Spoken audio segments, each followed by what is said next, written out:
Bismillahirrahmanirrahim. Assalamualaikum warahmatullahi wabarakatuh. Alhamdulillahirrabbilalamin. Wassalatu wassalamu ala asrofil anbiya'i wal mursalin Sayyidina Muhammad wa ala alihi wa sahbihi ajmain amma ba'du. Para pemirsa TVNU dimanapun berada, alhamdulillah hari ini kita kembali memasuki di bulan Ramadan ya.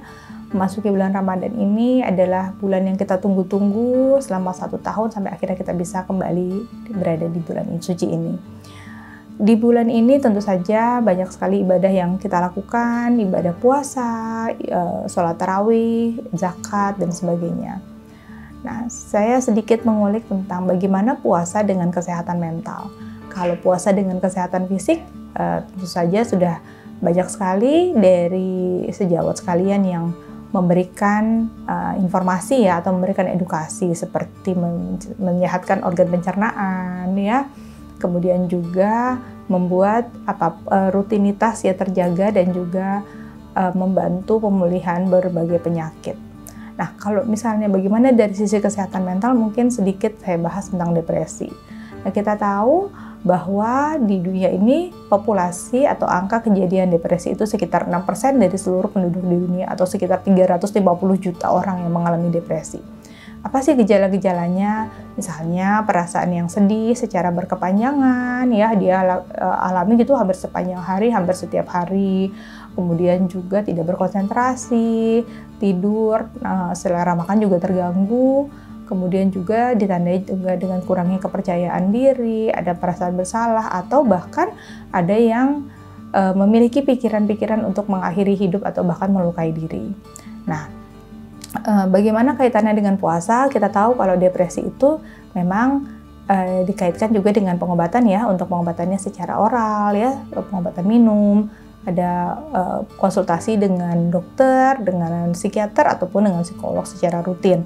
Nah, kalau misalnya puasa kita bisa terapkan untuk membantu pemulihan dari depresi ini atau untuk mencegah terjadinya depresi. Kenapa? Karena pada puasa ada berbagai zat kimia yang keluar gitu ya, zat kimia di otak gitu. Misalnya ada neurotransmitternya, ada serotonin.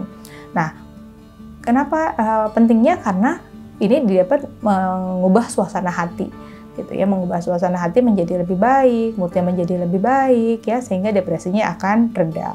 Kemudian pada puasa ada hormon bahagia yang keluar, yaitu hormon kortisol ya, sehingga biasanya orang-orang yang melakukan puasa akan menjadi lebih bahagia gitu ya, dibandingkan dengan pada bulan-bulan lainnya.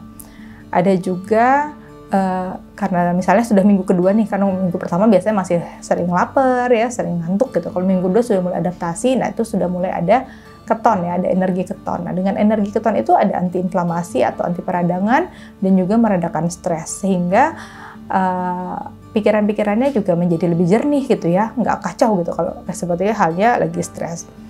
Konsentrasi juga menjadi lebih baik.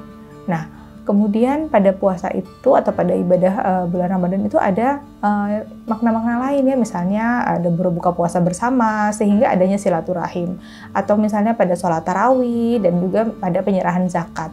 Nah, pada saat itu kita berkumpul nih dengan sesama muslim, kita bisa curhat ya, sehingga apa masalah-masalah itu walaupun tidak diberikan jalan keluar, tapi paling tidak sudah mulai keluar ya, lepas gitu kita dari permasalahan, sedikit lega dengan menceritakan masalah kita.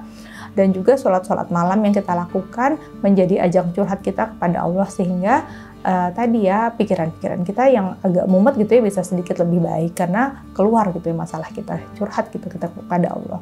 Jadi mudah-mudahan dengan puasa ini akan mengubah suasana kita yang lebih baik menjadi lebih baik lagi, atau yang memang masih kurang baik menjadi lebih baik nantinya.